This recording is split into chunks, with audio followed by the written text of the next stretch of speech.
Bonjour, alors voilà, on va parler dans cette vidéo de l'angoisse au réveil. Cette sensation de gorge nouée, de poitrine compressée, mêlée à une impression de quasi-étouffement. J'ai l'image d'un magicien, vous savez les magiciens qui font sortir de leur bouche un ensemble de foulards attachés les uns aux autres. Dans ma tête, en fait, ce ne sont pas des foulards, mais plutôt des espèces de gros plaids rembourrés pleins de matière qui amplifient encore plus ce malaise respiratoire. Euh, cette impression de ce mal-être du matin, on peut dire ça comme ça, au saut du lit, en ouvrant les yeux, hyper désagréable et commun à beaucoup de monde. Autistes, non autistes, quelles que soient les tranches de population, peu importe. Mais chez les personnes avec un TSA, il a une saveur encore plus amère, acide. Il a une, une prégnance encore plus marquée, et on va voir pourquoi. Alors déjà, qu'est-ce qui se passe dans le corps? Qu'est-ce qui se passe dans le corps, d'un point de vue strictement physiologique, le matin? Le matin, le corps produit de la cortisol. Une grosse dose de cortisol. Qu'est-ce que c'est la cortisol? C'est l'hormone, on parle de l'hormone du bien-être, pour résumer, du bien-être, l'hormone du stress, pour résumer. Non, justement, c'est pas l'hormone du bien-être. Et donc ce sont les glandes surrénales en fait qui au-dessus des reins qui fabriquent ça. Et en fait, ça permet à donner au corps une impulsion, une forme d'énergie pour dire eh oh, c'est le matin, on se réveille, le jour se lève, tac tac, faut y aller, hein, faut y aller. Et le taux de cortisol normalement, quand tout se passe bien, quand notre système fonctionne correctement, il y a une grosse décharge le matin et petit à petit le taux de cortisol va se réguler, va descendre au fur et à mesure de la journée jusqu'au coucher et après la nuit, la luminosité baisse, etc., etc. En fait, chez les personnes avec autisme, il y a des études qui disent que euh, ce taux de cortisol est encore plus fort que la moyenne le matin. Du coup, le coup de fouet, le stress est encore plus important et pas forcément justifié. Je sais pas si c'est une bonne manière de dire ça comme ça, mais je pense que vous avez compris l'idée. Et en plus de cela, comment dire, la production de cortisol, elle est plus, je vais pas dire aléatoire, mais une fois de plus, on utilisait ce mot, elle est atypique chez les personnes avec autisme. Euh, donc forcément, cette dose de stress du matin, on la sent, c'est physique, c'est physiologique. En plus de cela, vous savez que nous suivons, notre corps suit ce qu'on appelle les rythmes circadiens, les cycles circadiens, c'est-à-dire sur 20 circadien, c'est autour, circa c'est autour, le latin, cadien autour du jour, donc en 24 heures. C'est-à-dire en fait le cycle circadien, c'est en fait quand le corps sait quand c'est le moment de se réveiller, quand il est temps de dormir, quand il est temps de se reposer, quand il est temps de manger, quand il est temps de... Voilà. Et en fait, ces fonctions-là, elles sont aussi un peu altérées chez les personnes avec autisme. Donc l'un dans l'autre, hein, ça crée quoi? Ça crée pas mal de... Déjà de... ça arrange pas. Ça arrange pas notre affaire, en fait. Donc, déjà, physiologiquement, le matin, il y a du stress. Il y a du stress, qu'on le veuille ou non, il y a du stress. Alors après, il faut voir ce qu'on va en faire de ce stress. Mais ce stress est là. En plus de cela, comme alors on pourrait faire 40 000 vidéos sur le sommeil des personnes avec autisme, mais très rapidement, il est commun de dire que les personnes avec un TSA n'ont pas un sommeil régulier, n'ont pas un sommeil normal, on va dire, et très souvent ont des difficultés pour s'endormir, ils peuvent avoir des réveils nocturnes, ils n'ont pas un sommeil vraiment réparateur, même si ce n'est pas le cas de tout le monde et que ça peut s'améliorer. Et je parle en connaissance de cause. Voilà. Donc du coup, bah forcément, quand on se réveille le matin, qu'on a mal dormi, c'est très bête, hein, mais physiologiquement, qu'on a mal dormi, et qu'en plus on a cette dose, boum, de cortisol, qui en plus va pas forcément se réguler normalement, forcément ça génère du stress, de l'angoisse, de la, oui, du stress, de l'angoisse, hein, une forme de déprime, de dépression.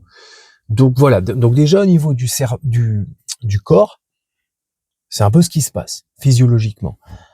En plus de cela, comme le corps envoie un signal, bam, faut se réveiller, faut se bouger, faut s'activer, et que, enfin, le corps envoie ça comme signal, mais le cerveau, lui, il se dit, oh là, je vais rester au lit. C'est-à-dire, pourquoi il se dit ça? C'est pas pour toutes les raisons que je vais vous expliquer. C'est qu'en fait, voilà, une personne avec autisme a beaucoup de difficultés avec tout ce qui concerne les transitions. Passer d'un état à un autre, d'un lieu à un autre, d'une situation à une autre, d'une personne à une autre. Les transitions, pam, pam, pam, sont violentes. Ça, c'est dû à quoi? C'est dû au fait que, comme je le répète très souvent, dans la dyade autistique, il y a d'un côté ce qui caractérise en gros les personnes autistes, il y a d'un côté les interactions, la communication qui sont atypiques, et de l'autre côté la rigidité cognitive. Et donc la rigidité cognitive des autistes fait que tout ce qui est transition, bam, bam, passer d'un état à l'autre, c'est dur à gérer. Et le cerveau, il faut qu'il intègre plein de nouvelles données. Il a un temps de traitement des informations plus lent. C'est même pas plus lent. C'est qu'il prend en compte beaucoup d'infos. Et donc, du coup, bah, tout simplement, passer de l'état de je suis à peu près en train de dormir à je dois me lever, affronter une nouvelle journée. Waouh, waouh, waouh, waouh. Là, il y a un bug. Là, c'est le cerveau est encore en charge. Il est encore en train de loading, hein, alors que le corps a envoyé un influx de stress. Donc, c'est un peu compliqué. Ça augmente cette impression d'angoisse. Et en plus, ce qui se passe aussi, c'est que le matin, en ce qui me concerne, mais je pense que c'est le cas de beaucoup, chaque matin, c'est une nouvelle renaissance, et on se rappelle que je vais pas le dire comme ça, c'est une sorte de reset existentiel. C'est une espèce de waouh. La personne avec autisme a besoin de sens, de cohérence dans ce monde, et elle a du mal à trouver de la cohérence dans ce monde, dans cette organisation, dans cette vie, dans sa propre vie. Elle se demande, mais qu'est-ce que je fais? C'est tout le temps à essayer de trouver une justification à ce qu'elle fait. Pourquoi? Est-ce que je suis bien là? Est-ce que je suis au bon endroit? Est-ce que ça va bien se passer? Est-ce que ce que j'ai fait hier? Il y a une sorte de réactualisation de tout ce qui s'est passé, de tout ce que... Et ça prend beaucoup d'énergie. Et c'est assez anxiogène, assez stressant, même si c'est nécessaire. Alors que il serait tellement plus simple d'ouvrir les yeux, de faire OK, bonjour, j'ai bien dormi, et d'aller prendre sa douche ou son petit déjeuner, etc. Or, il y a une véritable rumination qui peut se mettre en place par rapport à tout ce dont je viens de parler. Et forcément, ça donne le vertige. Ça donne le vertige. On a du mal, on est trop sérieux en fait. Et en même temps, c'est bien. C'est-à-dire on met beaucoup d'intensité dans tout. Ça aussi, c'est très autistique, sans rentrer dans les clichés. On met beaucoup d'intensité dans tout. On se demande le sens. Quel est le sens de tout ça? À quoi bon, des fois? Et donc, du coup, il faut que trouver un sens à ce que l'on fait. Donc c'est pour cela que le réveil est difficile. C'est pour cela que si c'est pas évident, il faut trouver du sens. Si et en plus des fois on est obligé pour des raisons pratiques de la vie de tous les jours de faire des choses dont on n'a pas du tout envie de faire et qui nous semblent tout à fait absurdes, déconnectées, décontextualisées et et voilà. Et donc vous avez vu que là on a à peine ouvert les yeux, il s'est passé tout ça dans notre tête. Donc on est déjà épuisé et on a envie de dormir, mais en fait non, même pas, parce qu'on est stressé. Donc on dort même pas. C'est assez particulier cette sensation là. C'est une forme d'entre-deux. On est dans un entre-deux hyper désagréable, hyper déstabilisant, un entre-deux qui nous met qui nous met mal à l'aise. Et qu'est-ce qui fait aussi que le matin, au réveil, il y a l'angoisse, donc tout ce dont je viens de parler déjà, c'est déjà pas mal, mais il y a aussi la projection de la journée.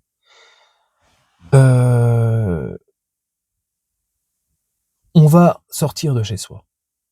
On va sortir de sa zone de confort, même si voilà, ce mot il est, mais on va quand même sortir de son chez soi, qui j'espère votre chez soi, votre chez vous est à peu près bien, ou vous vous sentez à peu près bien dans votre cocon. Qui dit sortir, dit espace ouvert, dit rencontre, imprévu. Alors même si, alors pour le travail c'est pareil, mais même si on n'a pas de travail, on sait pas ce qui va nous. Et du coup, on va anticiper la journée comme on peut, et on sait bien que tout n'est pas anticipable. Et on commence à essayer d'avoir ce besoin de contrôle très fort chez les personnes autistes, car rigidité cognitive, on a besoin de prévoir les choses. Et ben là, on a un boulevard devant nous, on a toute la journée devant nous qui défile en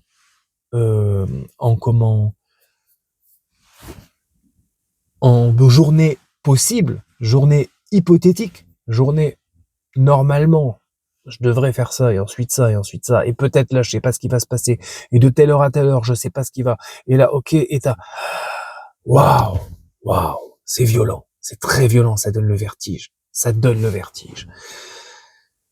donc oui, c'est une anticipation anxiogène pour toutes les raisons que j'ai évoquées jusqu'à présent. Alors bon, qu'est-ce qu'on fait C'est là qu'on y est. Alors bien sûr, hein, le recours, on peut se mettre à ruminer, on peut prendre un traitement, prendre des antidépresseurs. Moi j'ai tout fait, hein. Je suis passé partout, hein. Antidépresseurs, anxiolytiques, bam bam bam au réveil. Alors c'est vrai que ça calme, hein, sur le moment. J'ai même eu mais j'en bégaye tellement que à l'époque où je buvais, ça m'arrivait même au réveil de boire de l'alcool. Ouais, ouais, au réveil de boire de l'alcool. Pas quand je travaillais, mais quand c'était le week-end, ou par exemple le mercredi matin, j'ouvrais les yeux, angoisse, oh punaise, foum, réduction de l'angoisse, passagère, eh oui, bim, grosse erreur, dépendance, enfin bref, cercle infernal, wouhou, allez, alcool caché, clope, tout ça, enfin donc forcément, après je juge pas, c'est jamais je serai là-dedans, je serai dans la moralisation, quoi. Bien sûr, y a pas besoin d'avoir fait Saint-Cyr pour dire que c'est mauvais pour la santé, c'est mauvais à long terme, c'est mauvais pour le corps, mais ça crée des dépendances. Si ça peut dépanner un jour, j'en sais rien, mais bon, jamais je pourrais promotionner ça en tout cas. Mais ça existe. C'est là une réaction presque naturelle. faut pas s'auto-flageller, je pense. Ça marche pas de toute manière. Alors, ce qu'il faut se dire déjà, c'est que l'anxiété, en fait, on peut pas la chasser. Il faut, alors je vais arrêter les il faut, mais ce qui m'aide en tout cas, moi je vais vous dire ce qui m'aide, c'est déjà d'avoir au préalable une routine, comme souvent, c'est souvent la réponse que je donne à plein de mes comportements qui sont une routine, savoir déjà la veille que le matin je me lève, je fais ça, ensuite ça, ensuite ça, ensuite ça, ensuite ça. Je vous donne un exemple. Moi le matin je me lève, j'ouvre les yeux, j'ai mon réveil. Alors forcément, pareil, un réveil pas, c'est de la musique classique, voilà, c'est Mozart, sonate. Donc voilà, c'est pas agressif. Mais en fait, j'ouvre les yeux et 20 secondes plus tard, je suis déjà en bas. C'est-à-dire, en fait, je me laisse pas le temps de réfléchir. Je trompe mon anxiété. Je m'active, en fait, je bouge. Donc, j'ouvre les yeux, je me lève, poum, je descends, tac, tac, tac, tac, tac, hop, direct, sous la douche. Et là, je m'active, machin, je vais aux toilettes, non, je vais aux toilettes avant, après sous la douche. Je me laisse pas le temps. Aussi, ce que je fais, c'est que, ça c'est très personnel, c'est que je prie. Hein, ça fait partie de mes rituels. Je prie. Et voilà. Je n'utilise pas mon téléphone. Avant, je faisais ça. J'utilise pas mon téléphone tout de suite. Hein, j'utilise très vite, hein, comme beaucoup de gens. Mais au bout de, je sais pas, 30 minutes, 25 minutes, j'utilise. 30 minutes, je sais plus. Bref. Mais pour un truc, bref. En fait, je me mets dans une dynamique de mouvement. Parce qu'en fait, c'est ça que j'ai retenu en tout cas. Je me mets dans une dynamique de mouvement. Pas pour tromper l'angoisse, pas pour tromper l'anxiété, mais parce qu'en fait, si je m'arrête, je vais commencer à me laisser envahir par plein d'idées, toutes celles dont on vient de parler avant. Je vais me commencer à ruminer, et si, et nanana. Et en fait, qui dit angoisse dit peur, qui dit peur dit blocage. Ça nous pétrit, ça nous bloque, ça nous pétrifie, ça nous pétrifie. On pétrit la pâte, mais on est pétrifié. Ça nous pétrifie, et du coup, ça nous empêche de bouger, et du coup, c'est génial. Non, c'est pas génial du tout.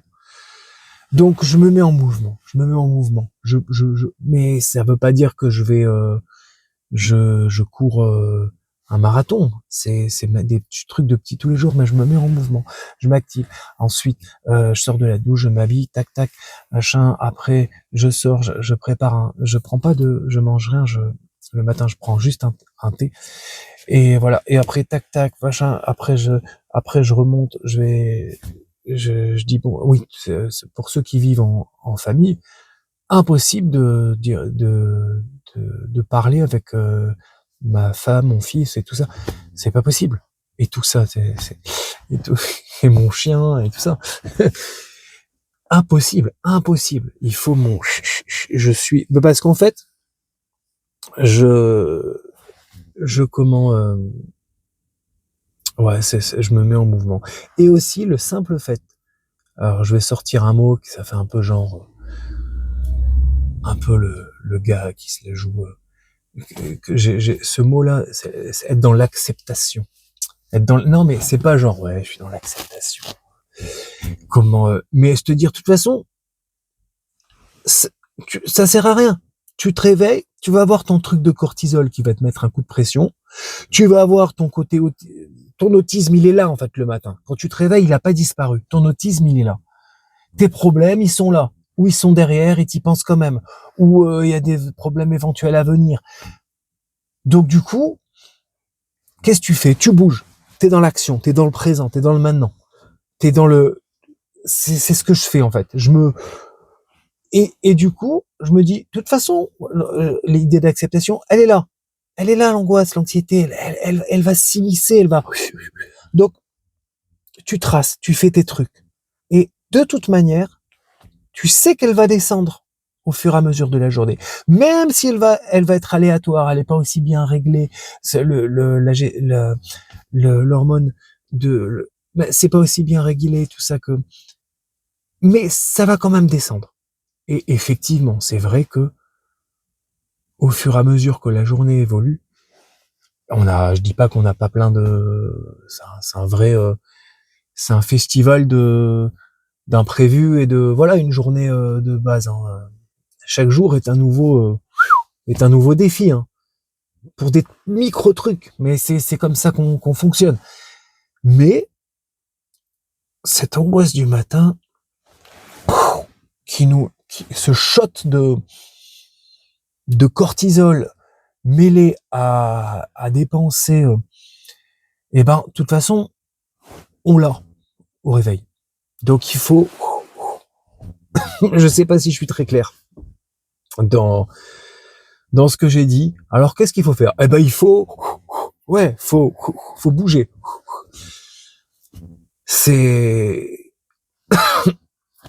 oui, bouger, c'est très bête, c'est très simple, hein, mais bouger, pas être figé, mais bouger, ça veut pas dire bouger forcément physiquement. Ça veut dire faire évoluer ses idées, ne pas rester figé dans ses ah ouais, hier il s'est passé ci. Ouais, c'est mort. Hier il s'est passé ça. Ouais, je sais, moi aussi. Moi aussi, j'ai passé des jours à passer de ça, mais j'arrête de faire ça. C'est de la merde. J'arrête.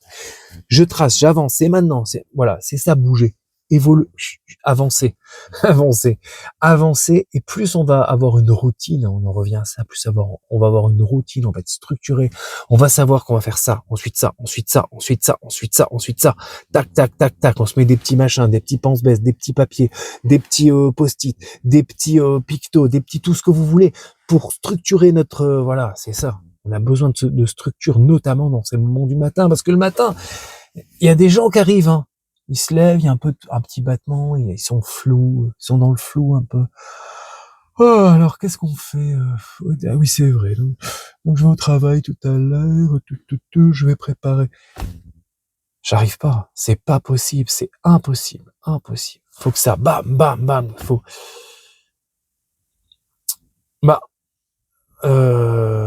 depuis que je fais ça, depuis que je suis beaucoup plus structuré, routinier et que je me bouge davantage, même si j'en ai pas envie, c'est horrible, mais j'en ai pas du tout envie, c'est quand même mieux. J'arrive à faire des queues de poisson à mon anxiété. J'arrive à lui mettre des vents, à lui faire ouais, c'est clair. J'aurais envie de parler de discipline même. Ça fait un peu militaire, mais c'est pour nous libérer, en fait. Une discipline pour nous libérer, un peu comme dans l'art, vous savez, quand on se donne des contraintes et que nos contraintes vont nous libérer, vont nous faire passer un stade supérieur. Parce qu'en fait, vous savez, on a tendance à confondre la discipline et la motivation. Euh, Quelqu'un qui va tous les matins mettre son réveil et se lever et qui va courir 1 heure au réveil, bam, à jeun. Il a pas envie, hein. Il a pas envie. Il est pas motivé. Par contre, il a de la discipline. C'est-à-dire, il se dit, je le fais. Je suis discipliné, je sors mon cul de mon lit, je me lève, bam, je cherche pas à comprendre, je mets mes baskets, tac, mon truc, je sors dans la nuit, je commence à courir. Et c'est seulement à force de répéter, que la motivation peut venir, ou plutôt le plaisir, ou plutôt l'estime de soi. Mais qui a envie? Ça n'existe pas, à part, je pense que c'est pareil pour des trucs moindres, pour se bouger, s'activer, se faire un rituel. Voilà. Je sais pas si c'était mieux que j'explicite vers la fin. Enfin bref, c'est en tout cas je voulais quand même conclure en disant que vous n'êtes pas seul, on n'est pas seul, on est plein à ressentir cette angoisse du matin au réveil. Et on se sent seul aussi, seul avec notre angoisse, parce que de toute façon, on n'a pas le choix. C'est violent, mais on peut être tenté de recourir à ou se recoucher, ou pas aller, ou rien faire enfin, il y a plein de solutions, on fait comme on peut, hein. Mais, mais je pense que il faut passer, en fait, cette étape.